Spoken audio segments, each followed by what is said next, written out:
రాష్ట్ర వ్యాప్తంగా SC post matric hostel వర్కర్స్కు వేతనాలు గత 13 నెలలుగా చెల్లించడం లేదు. ఈ రాష్ట్ర ప్రభుత్వం ఏ డిపార్ట్మెంట్లో ఎంతమంది కాంట్రాక్ట్ కార్మికులు ఉన్నారో అనే ఒక డాటాని తీయడం జరిగింది.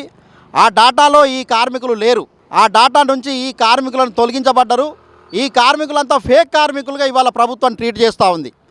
ఇక్కడ ఉన్నటువంటి ఎస్సీడీడీ అధికారులు కమిషనర్ సంబంధించినటువంటి ఆఫీసులో ఏమాత్రం ఈ వర్కర్స్ కోసము వీళ్ళు వర్కర్స్ ఉన్నారు, వీళ్ళని కూడా యాక్టివేట్ బేస్ నుంచి తొలగించి కనీసం అవుట్సోర్సింగ్ పద్ధతిలో చేద్దామనేటటువంటి ఆలోచనతో లేనటువంటి పరిస్థితి వల్ల ఉంది. ఈ వర్కర్స్ గత అనేక సంవత్సరాలుగా అతి తక్కువ వేతనాలతోని ఏజెన్సీల ఒత్తిడి మధ్య ఇవాళ నకనకలాడుతుంటూ పనిచేస్తూ ఉన్నటువంటి పరిస్థితులు ఇవాళ కనబడుతూ ఉన్నాయి. ఈ వర్కర్స్కి కూడా సంబంధించి ఇవాళ అనేక జిల్లాల్లో 49 జీవో నెంబర్ కూడా అమలు కానటువంటి పరిస్థితి ఉంది. ఇవాళ 3,000, 4,000, 5,000 ఇచ్చి పని చేయించుకుంటా ఉన్నారు. 49 జీవో నెంబర్ ప్రకారంగా ఇవాళ హాస్టళ్లలో పనిచేసే నైట్ వాచ్మెన్, డే వాచ్మెన్లకు అవుట్సోర్సింగ్ పద్ధతిలో ఉపాధి కల్పించాలి. కానీ కేవలం 10,000 రూపాయలు ఇచ్చి ఇవాళ హాస్టల్ వాచ్మెన్లతో పని చేయించుకుంటా ఉన్నారు. అట్లాగే కుక్కులకు సంబంధించి ఇవాళ హెడ్ను కౌంట్ చేసి వేతనాలు చెల్లిస్తున్నారు. దాంట్లో కూడా ఏజెన్సీల దోపిడీ విపరీతంగా ఉంది. ఉన్నటువంటి పరిస్థితి ఇవాళ కనబడతా ఉంది. అదేవిధంగా ఒక హాస్టల్కు శానిటైజేషన్కి సంబంధించినటువంటి జీవో ఇవాళ 49 ఏం చూపిస్తూ ఉంది, ఒక కార్మికురాలకు ఒక కార్మికునికి 12,000 రూపాయలు ఇవ్వాలని చూపిస్తూ ఉంది. కానీ ఇవాళ 5,000, 6,000 ఇచ్చి ఇవాళ పనులు చేయించుకుంటా ఉన్నారు. ఒక పక్క జీవో నెంబరు 49 పనిచేయలేదు. అదేవిధంగా గవర్నమెంట్ ఇతర అవుట్సోర్సింగ్ కార్మికులకు ఇచ్చినట్టు ఇవాళ జీవో నెంబర్ 60 కూడా ఇవాళ అమలు కానటువంటి పరిస్థితి ఉంది. జీవో నెంబర్ ప్రధానంగా ఐఎఫ్టీ తరఫున ఇవాళ ఈ వర్కర్స్ని కూడా డాటాలో ఇవాళ సేకరించాలి. మొత్తం ఈ వర్కర్స్ని కూడా అవుట్సోర్సింగ్ వర్కర్లుగా గుర్తించాలి. జీవో నెంబర్ 60 ప్రకారంగా వేతనాలు చెల్లించి ఈఎస్ఐ, పిఎఫ్ అమలు చేయాలని చెప్పి ఇవాళ యాక్టివిటీ బేస్ ఏదైతే ఉన్నదో దాన్ని తొలగించి కనీసం అవుట్సోర్సింగ్ పద్ధతిని చేయాలని చెప్పి, అదేవిధంగా వంట సెక్షన్లో చేసేటటువంటి వాళ్లకు ఇన్సూరెన్స్ పద్ధతిని కూడా కల్పించాలని భారత కార్మిక సంఘాల సమాఖ్య ఐఎఫ్టీ తరఫున మేము డిమాండ్ చేస్తూ ఉన్నాం. నా పేరు సంపత్, నేను మంచిర్యాల జిల్లా ఐఎఫ్టీ జిల్లా సభ్యుడిని. వాస్తవానికి మన మంచిర్యాల జిల్లాలో ఎట్లా జరుగుతుందంటే, మన స్టేట్ మొత్తంలో ఎస్సీడీడీలో పోస్ట్ మెట్రిక్ హాస్టల్స్లో వాస్తవానికి 49 జియో 2016లో ఇచ్చిండ్రు. దాని ప్రకారం వాచ్మెన్ల జీతం 10,000 ఉంటుంది. అదే క్యాటరింగ్ వాళ్ళదేమో 100 మంది పిల్లలు ఉంటే 20,000 ఉంటుంది, 100 మందికి పైగా ఉంటే 25,000 ఉంటుంది, 150 చిల్లర ఉంటే 30,000 ఉంటుంది జీతం. వాస్తవానికి అందులో ఇద్దరు పనిచేసినప్పటికీ 15,000 ఇవ్వాల్సింది, సరే 12,500 ఇవ్వాల్సింది, సరే 20,000 ఉన్న దగ్గర 100 మంది లోపు ఉన్న దగ్గర 20,000 ఇవ్వాల్సింది.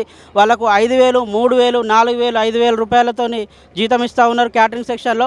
అట్లనే నైట్ వాచ్మెన్లకు కానీ డే వాచ్మెన్లకు కానీ ఒక్కొక్క జిల్లాలో ఒక్కొక్క తీరుగా కాంట్రాక్టర్కి ఇష్టం ఉన్నట్టు 4,000, 5,000, 6,000, 7,000 కంటే మించిన వేరే జిల్లాలలో ఎక్కడ ఇస్తలేరు.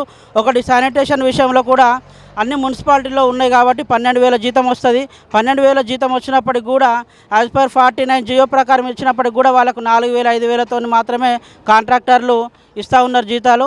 వాస్తవానికి ఇదంతా యాక్టివిటీ బేస్డ్లో ఉన్నది కాబట్టి దీని అంతా తొలగించి 49 జియోని మొత్తం కూడా రద్దు చేసేసి జియో నెంబర్ 9 కూడా రద్దు చేసేసి, అదేవిధంగా పోస్ట్ మెట్రిక్ హాస్టల్లో బీసీ వెల్ఫేర్లో 212 జియో ప్రకారం ప్రతి ఒక్కరికి కూడా ఎంతమంది పనిచేస్తున్నారో వాళ్ళందరికీ కూడా క్యాడర్ స్ట్రెంత్ అనేది ఉన్నది.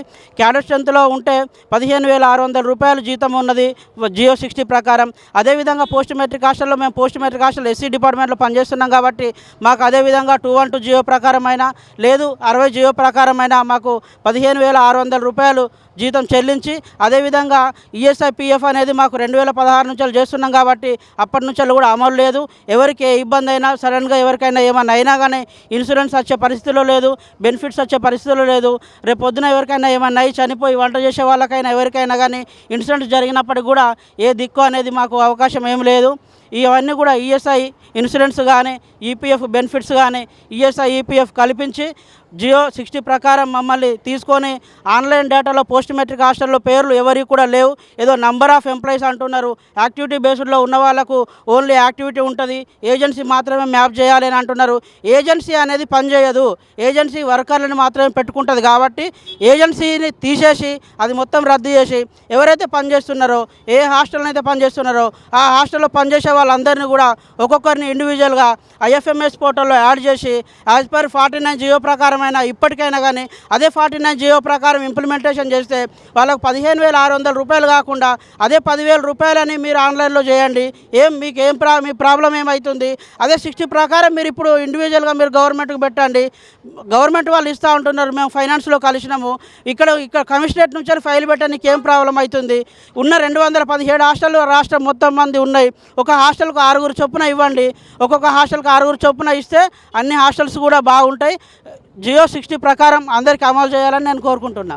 నా పేరు శివబాబు, IFTU రాష్ట్ర సహాయ కార్యదర్శిని, అలాగే తెలంగాణ ఆదర్శ మున్సిపల్ అండ్ గ్రామ పంచాయతీ వర్కర్స్ యూనియన్ ప్రధాన కార్యదర్శిని. మిత్రులారా, నాకంటే ముందు మాట్లాడినటువంటి ఈ కార్మిక సంఘం నాయకుడు చాలా స్పష్టంగా చెప్పాడు. జీవోల ప్రకారం కార్మికుల వేతనాలు ఇవ్వాల్సి ఉండగా 13 నెలల జీతాలు పెండింగ్లో ఉండడం ఏదైతే ఉందో, ఈ ప్రభుత్వము వెంటనే ఆ 13 నెలల జీతాలని ఇవ్వాలి. అంతేకాదు కార్మికులకు ESI PF సౌకర్యం వెంటనే కల్పించాలి. ఎందుకంటే మాది సంక్షేమ ప్రభుత్వం అని చెప్తున్నది కాంగ్రెస్ ప్రభుత్వం. అధికారంలోకి రాగానే కార్మికులందరినీ పర్మనెంట్ చేస్తామని చెప్పి గ్రామ పంచాయతీ మున్సిపల్ కార్మికుల సమ్మె చేసినప్పుడు హామీలు ఇచ్చింది. ఏ కార్మికుడైనా ఈరోజు పనిచేసిన కనీస వేతనం 26,000 రూపాయలు ఇవ్వాలని అన్ని కార్మిక సంఘాలు కూడా డిమాండ్ చేస్తున్నాయి. కానీ 13 నెలలుగా ఇవ్వాల్సినటువంటి 5,000, 6,000, 10,000 లోపు జీతాలు ఉన్నటువంటి ఈ పోస్ట్ మెట్రిక్ హాస్టల్ వర్కర్స్కి ఇంతవరకు జీతాలు ఇవ్వలేదు అంటే ఇది ఎవరి నిర్లక్ష్యము? ఇక్కడ ఉన్నటువంటి కమిషనర్ గారు ప్రజల సొమ్ముతోటి ఇక్కడ జీతాలు తీసుకుంటారు, ప్రజల కోసం పనిచేస్తామని చెప్పి ఉద్యోగాలు చేస్తారు. వాళ్ళు జీతాలు రాకపోతే ఎంత యాతన పడతారో మనకు తెలియంది కాదు. కానీ కార్మికుల జీతాల విషయంలో పెండింగ్ పెట్టడం ఏదైతే ఉందో ఇది సరైనది కాదు. వెంటనే ఈ పెండింగ్ జీతాలను రిలీజ్ చేయాలి.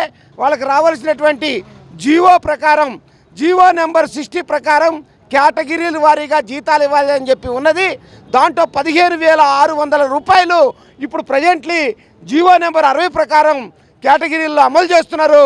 కాబట్టి వెంటనే జీవో నెంబర్ 60ని అమలు చేయాలి, వీళ్ళని కార్మికులుగా గుర్తించాలి, వెంటనే పెండింగ్ ఉన్న జీతాలు ఇవ్వాలి. లేని పక్షంలో రాష్ట్రంలో ఉన్న కార్మికులందరూ రోడ్ల మీదకి వస్తారు. ఈరోజు ఇక్కడ ఈ చిన్న ధర్నే కాదు, రేపు భవిష్యత్తులో రాష్ట్ర వ్యాప్తంగా సెక్రటరియట్ని కూడా ముట్టడించడానికి సిద్ధపడతారని చెప్పి ఈ సందర్భంగా ఈ కమిషనర్ గారికి తెలియజేస్తున్నాం. కమిషనర్ గారు వెంటనే స్పందించి ఈ కార్మికులుగా గుర్తించి జీవో నెంబర్ 60ని అమలు చేసి పెండింగ్ జీతాలు వెంటనే ఇవ్వాలని చెప్పి IFTగా మేము డిమాండ్ చేస్తున్నాం. వెంటనే సమస్యలను పరిష్కరించలేకపోతే భవిష్యత్ కార్యక్రమాల్లో కార్మికులు చేసే ఆందోళనకు పూర్తి బాధ్యత ప్రభుత్వ అధికారులే వహించాలని చెప్పి ఈ సందర్భంగా తెలియజేస్తున్నాం. అన్ని బిల్లులు మొత్తం రెడీ చేసి రెస్పెక్టెడ్ బ్యాంక్ అకౌంట్స్లో ఈ శాలరీస్ వేయడం కోసం మేము ప్రయత్నం చేస్తున్నాం.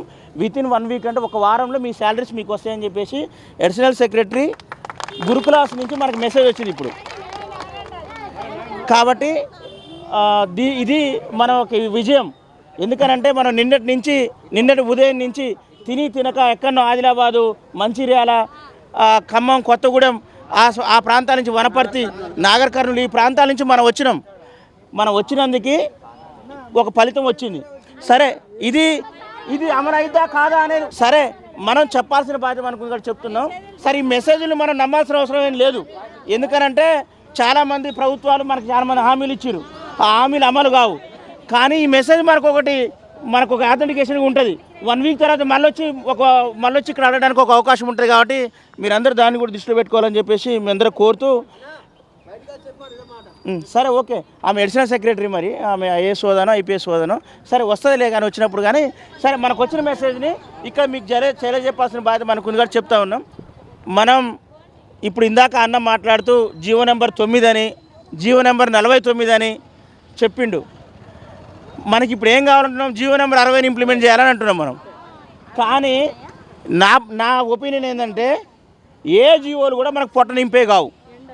కనీస వేతన చట్టం ఉంది మనకి.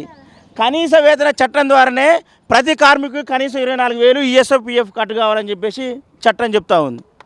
కానీ సమాన పనికి సమాన వేతనం కావాలని చెప్పేసి మనం కోరుతా ఉన్నాం. కానీ వీళ్ళకి మన కష్టం చూడడం కోసం, మన కన్నీళ్ళను చూడడం కోసం వీళ్ళకి నోరుండి మాట్లాడడానికి రావడం లేదు, చెవులుండి వీళ్ళు వినడం లేదు, మన సమస్యల్ని కన్నుండి చూడడం లేదు. అసలు వీళ్ళకి హృదయం ఉందా అని చెప్పేసి నేను అడుగుతా ఉన్నా ఈ ప్రభుత్వాన్ని. హృదయం ఉంటే కనీసం వాళ్ళు మనుషులైతే, అధికారులు కానీ ప్రభుత్వ యంత్రాంగం కానీ కనీసం మనుషులైతే మన యొక్క కన్నీళ్ళని వినాలి, మన యొక్క గుండె ఘోషని వినాలి. అట్లా విని మనకి కనీస వేతన చట్టాన్ని అమలు చేయాలి, సమాన పనికి సమాన వేతనం ఇవ్వాలి, పనిచేసే ప్రాంతాల్లో మనకు భద్రత కల్పించాలి. కానీ ఆ వైపుగా ప్రభుత్వాల చర్యలు అనేది మనకు ఉండడం లేదు. మన ఐఎఫ్టీలో వివిధ యూనియన్లు ఉన్నాయి, మనం ఎప్పటి నుంచో మాట్లాడుతూ ఉన్నాం. కానీ ఎక్కడ కూడా చట్టాలు అమలు కావు. చట్టాలు ఉన్నోనికి చుట్టాలు అయిపోయినాయి. మనలాంటి పేద బడుగు లేని వర్గాల కార్మికులకి, విద్యార్థులకి మొత్తం కూడా అవి మనకి అందని రక్షగానే మిగిలిపోతూ ఉన్నాయి. కాబట్టే మనకి కనీస వేతన చట్టాలు అమలు కాదు, మనకి 24,000 రావు, ఈఎస్ఐ పిఎఫ్ రాదు. ఈ సమస్యలన్నీ కూడా అట్లా ఉంటే మనకి ఏం చెప్తా ఉన్నారంటే ఒక అందమైన అబద్ధం, ఒక అందమైన ప్రేమ, అవుట్సోర్సింగ్ ఎంప్లాయ్ అని, అదేవిధంగా కాంట్రాక్ట్ ఎంప్లాయ్ అని, మిమ్మల్ని ఏమో అవుట్సోర్సింగ్ యాక్టివిటీ ఎంప్లాయ్ అంట. ఇది పేరు చూస్తే ఎంత అందంగా ఉంది, పేరు మాత్రమే అందంగా ఉంది కానీ మనకు పొట్టలు నింపే కావని చెప్పేసి నేను భావిస్తూ ఉన్నా. కాబట్టే మనం గత కొద్ది నెలలుగా ఆందోళన చేస్తూ ఉన్నాం. మేము పీడిఎస్ విద్యార్థి సంఘంగా మీకు సంపూర్ణమైన మద్దతు తెలియజేస్తూ ఉన్నాం.